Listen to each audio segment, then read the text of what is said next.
Breastfeeding starts with a good latch. A deep latch allows your baby to get enough milk and helps prevent nipple pain or damage.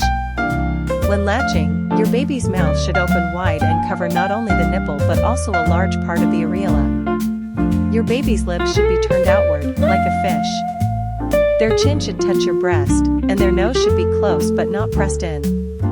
You may feel gentle tugging or pulling, which is normal.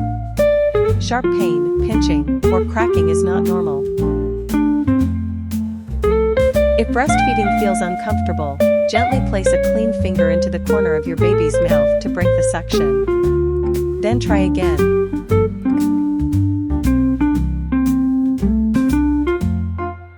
Breastfeeding should feel like a steady rhythm of suck, swallow, and pause.